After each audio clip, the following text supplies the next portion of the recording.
atau tidak. Maka malam inilah kita mencoba untuk menyikapi dan membuka rahasia hakikat di balik kurban itu. Karena Allah katakan apa kepada diri kita? Inna a'tayna kal kautsar. Sesungguhnya kami telah memberikan nikmat kepada dirimu, nikmat yang sangat banyak. Saking banyaknya nikmat yang Allah curahkan, yang Allah limpahkan kepada hambanya. Iza ta'uddu ni'matallahi la tuhsuha. Jika kamu mencoba untuk menghitung nikmat yang telah aku berikan kepada dirimu, kata Allah, la tuhsuha. Aku pastikan kamu tidak akan pernah sanggup dan mampu untuk menghitung, mengkalkulasikan nikmat itu kepada dirimu.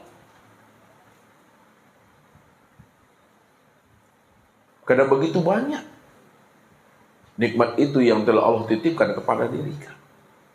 Wa ma bikum min ni'matin faminallah. Apa saja yang engkau punya, yang engkau miliki, semuanya itu datang dari sisiku, datang dari diriku, kata Allah.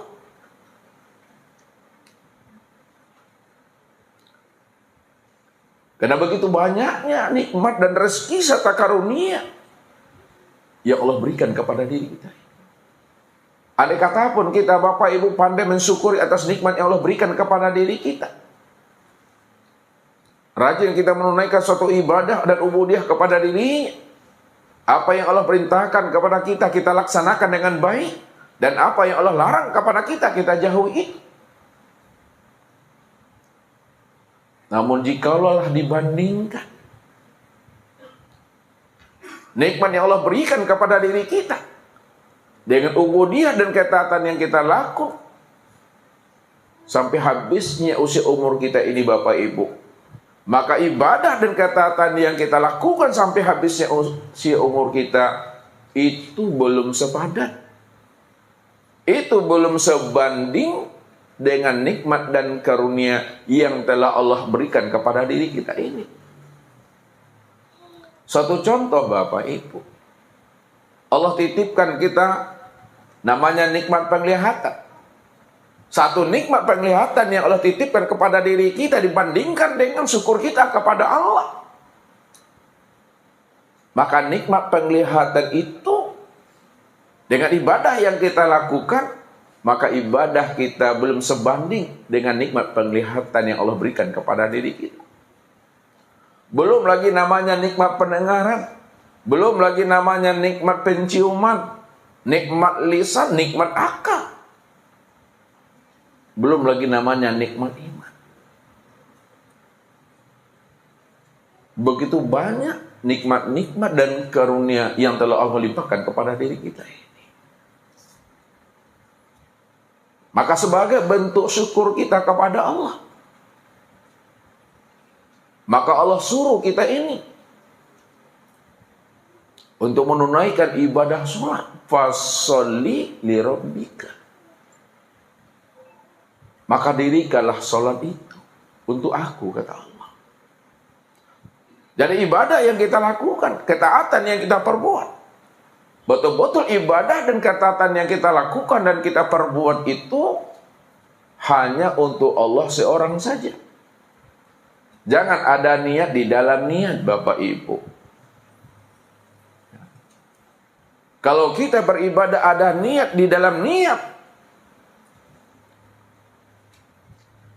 maka apa yang kita niatkan di dalam niat itu, maka itulah yang menjadi sembahan kita. Itulah yang menjadi Tuhan kita. Sedangkan Allah hanya sebagai perantara atau wasilah untuk sampainya hajat dan niat kita itu. Disinilah letaknya peranan ikhlas dalam melakukan suatu ubudiah dan ketaatan kepada Allah itu betul-betul ikhlas kita menunaikan ibadah dan ketaatan dalam hidup ini. Sehingga ibadah yang kita lakukan itu tidak lagi kita gantungkan dalam ingatan kita. Ibadah yang kita perbuat itu tidak lagi kita ikat pada lisan kita. Semuanya kita serahkan kepada Allah seutuhnya. Inilah komitmennya seorang hamba. Setelah ia mengenal dan memahami bahwa Allah itu cuma yang pantas kita ibadahi. Allah itu cuma yang pantas kita bersandar dan bergantung kepada dirinya. Kalaulah Allah itu adalah satu-satunya yang pantas kita ibadahi, tempat kita bersandar dan bergantung kepada dirinya, maka di situ pula lah semua ibadah dan ketaatan kita, hidup dan mati kita itu mesti diserahkan kepada Allah seutuhnya. Ini yang kita ungkapkan dalam perasaan batin kita ini kepada Allah. Inna sholati wa nusuki wa mahyaya wa mamati lillahi rabbil alamin. Sesungguhnya sholatku, ibadahku, hidup dan matiku hanya tertuju untuk Allah semata-mata. Jadi tidak ada yang lain yang kita tuju selain Allah, Bapak Ibu. Apabila kita mencari sesuatu di balik tubuh dia kita kepada Allah, maka yang kita cari itulah sebenarnya menjadi sembahan kita. Yang kita cari itulah sebenarnya menjadi Tuhan kita. Sementara Tuhan kita hanya sebagai wasilah saja. Inilah yang dikatakan ibadah yang hampa, ibadah yang percuma dan sia-sia. Wa hum yahsabuna annahum yuhsinuna sun'a. Kamu mengira dan menyangka telah melakukan ubudiyah dan ketaatan kepada aku. Kamu telah mengira, kamu telah mempersiapkan amal yang terbaik untuk aku. Padahal kamu sudah tertipu dengan diri dan amalmu sendiri. Tapi kamu tidak menyadarinya, kata Allah. Maka jadikanlah Allah itu menjadi orientasi kita dalam beribadah. Jadikan Allah itu menjadi tujuan kita dalam beribadah. Sehingga apapun yang kita lakukan betul-betul dengan hati yang ikhlas itu, Bapak Ibu. Maksudnya apa? Andai kata pun Allah tidak menjanjikan sesuatu pahala dan surga bagi diri kita, apakah tidak pantas Allah itu kita ibadati? Apakah tidak pantas Allah itu kita katakan sebagai Rabb dan Tuhan kita? Apakah tidak pantas Allah itu kita agungkan dirinya, kita puji dirinya, kita besarkan dirinya? Tentu pantas, layak, Bapak Ibu. Karena Allah itu kita sembah. Allah itu adalah Rabb dan Tuhan kita. Begitu sebenarnya kemurnian hati dan jiwa kita itu untuk mengimani Allah itu sepenuh hati. Jangan ada udang di balik bakwan, jangan ada udang di balik batu, Bapak Ibu. Jangan ada nih di dalamnya. Allah tidak akan pernah melupakan janjinya kepada kita. Allah tetap akan memberikan balasan yang terbaik dari setiap apa yang kita lakukan.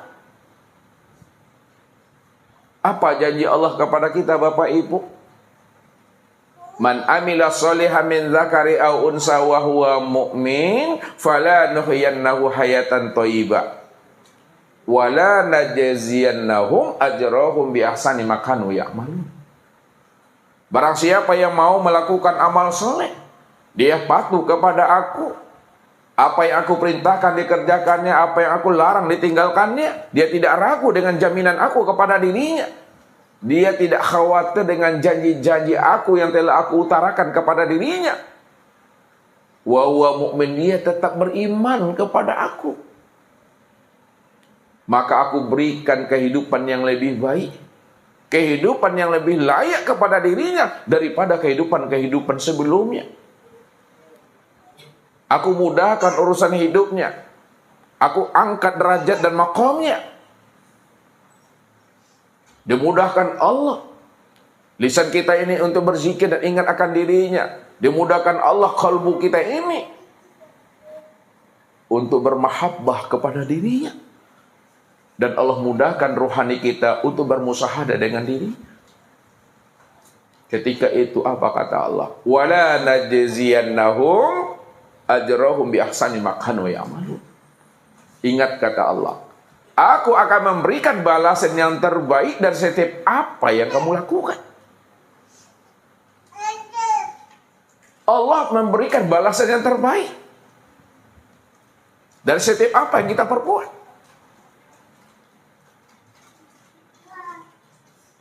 Itu artinya apa? Sebesar zarah kebaikan kita, tidak pernah Allah lupakan. Tetap Allah beri ganjarannya, fama ya'mal misqala dzarratin khairan yarah. Andai kata pun Bapak Ibu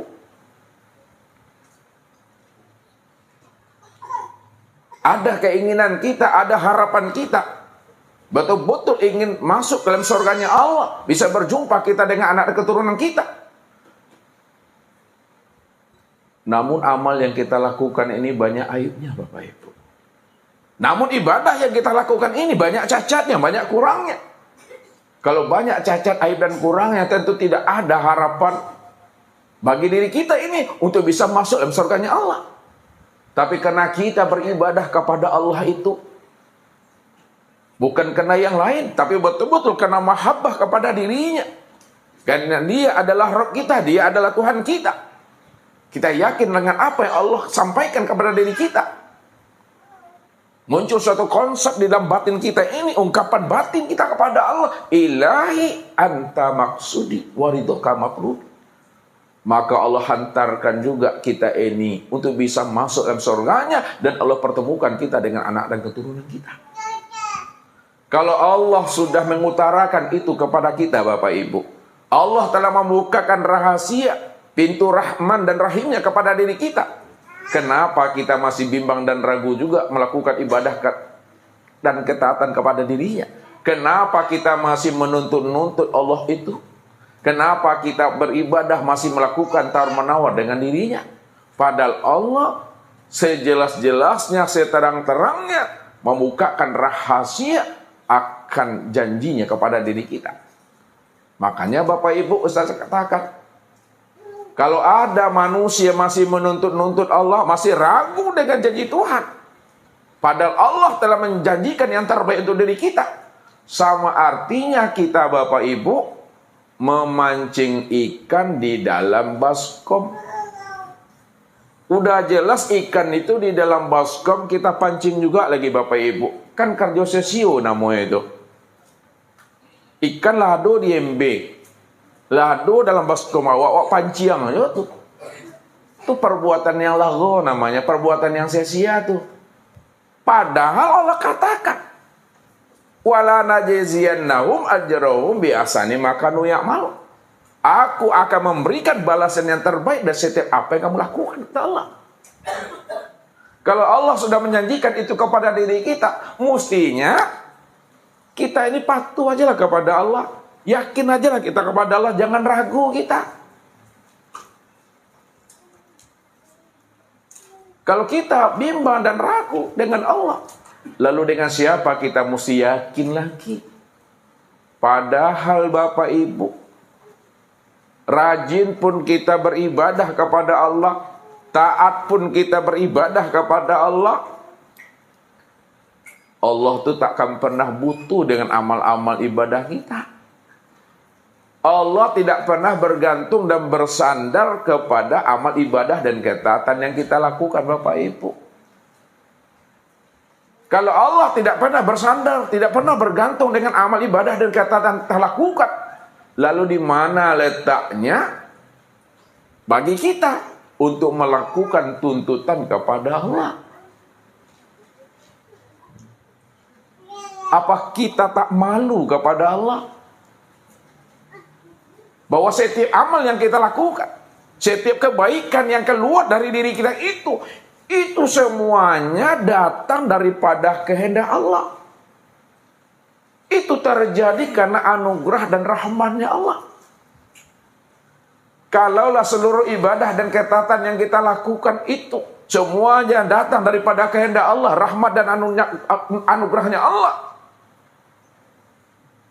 di mana letak layak dan pantasnya kita akan menuntut Tuhan? Malu kita di hadapan Allah. Apa kata Allah? Walaula fadlullahi alaikum warahmatuhu mazakka minkum min ahadin abadah lakuntum minal khosirin. Kalaulah bukan kena rahmatku, Kalaulah bukan karena karunia aku, kalaulah bukan karena belayan kasih sayang aku kepada dirimu, lakuntu minal khosirin. Kamu selalu berada dalam keadaan rugi. Kamu tidak akan pernah bisa mendirikan suatu ibadah dan ketaatan kepada aku. Mazaka minkum min ahadin abada. Selama-lamanya dirimu tidak akan pernah suci dan bersih. Tapi kenapa dirimu bisa bersih dan suci? Kenapa kamu bisa mendirikan suatu ibadah dan ketaatan? Itu karena kasih sayang aku kepada dirimu, kata Allah. Nah, bahasa awaknya disuruh Tuhan awak bakacu sebenarnya.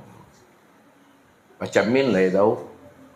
Nah, tilik dirimu, center dirimu, bakacu lah kata Tuhan. Begitu Allah menjelaskan. Maka sadarilah bahwa ibadah yang kita lakukan, ketaatan yang kita perbuat, Allah pun tidak akan pernah butuh dengan ibadah yang kita lakukan itu. Kalau Allah tidak butuh dengan ibadah kita, Bapak Ibu, toh kenapa ujung-ujungnya Allah perintahkan kita untuk beribadah kepadanya? Allah perintahkan kita beribadah kepada dirinya, bukan ada kepentingan Allah di dalamnya. Tidak ada kepentingan pribadi Tuhan di dalam ibadah yang kita lakukan itu. Tapi Allah perintahkan kita beribadah kepada dirinya. Allah sebenarnya ingin melihat sejauh mana kepatuhan dan keimanan kita kepada Allah. Setelah kita mengenal dan menyatakan, Anta Rabbi wa ana abduka. Engkau adalah Rabbku dan aku adalah hambamu. Jadi Allah ingin melihat sejauh mana kepatuhan dan keimanan kita kepada Allah setelah kita menyatakan Allah itu adalah Rabb kita. Bukan ada kepentingan Tuhan di dalamnya, tidak pernah ada. Mau disembah aku, tidak disembah aku udah Tuhan, aku Rabb. Engkau sembah pun aku, kata Allah, tidak akan bertambah akan kebesaran dan kemuliaan aku. Tak pun disembah aku, tidak akan pernah berkurang akan kemuliaan aku, kata Allah. Karena aku tidak pernah bersandar kepada dirimu. Kemuliaan aku bukan karena pujianmu. Kemuliaan aku bukan karena sanjungan kamu terhadap diriku. Bahkan kamu mulia. Kamu bisa berbahagia. Kamu bisa melakukan satu ibadah dan ketaatan serta kebaikan itu karena kasih sayang aku, itu kata Tuhan. Disitulah kita mesti sadar dan mengerti bahwa diri kita itu la haula wala quwata illa billahil aliyil azim. Maka setelah kita Bapak Ibu betul-betul menunaikan ibadah sholat itu dengan ikhlas dan baik kepada Allah, maka barulah Allah perintahkan namanya wanhar, dan berkurban kamu. Jadi habis sholat wajib berkurban. Habis sholat subuh wajib kita berkurban. Habis sholat zuhur wajib kita berkorban. Habis sholat asar wajib berkorban. Habis sholat maghrib wajib berkorban. Habis sholat isya juga wajib berkorban. Apa sanggup kita melakukan itu Bapak Ibu? Setiap selesai sholat kita mesti berkorban. Mesti sanggup dan bisa. Maka malam ini kita akan buka rahasianya. Bagaimana Bapak Ibu mampu dan sanggup berkorban setelah selesai sholat sampai habisnya usia umur kita ini. Inilah yang akan kita jabarkan malam ini tentang rahasia ibadah korban secara zahir dan secara batin.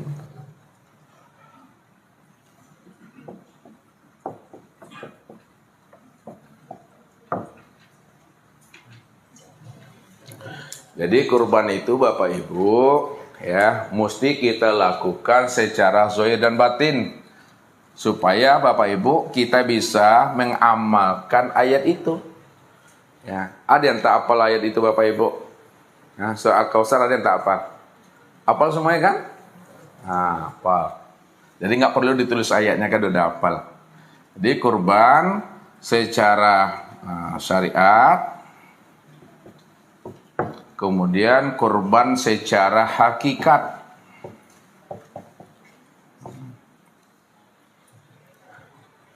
Yang pertama Bapak Ibu, kurban secara syariat. Syariat itu secara ilmu fikih namanya. Ya, syariat ini namanya secara ilmu fikih. Sedangkan kurban secara hakikat ini secara ilmu tauhid. Sekarang kita fokus kepada kurban secara syariat atau fikih. Kurban secara ilmu syariat atau ilmu fikih itu yang kita kurbankan itu namanya bahimatul an'am.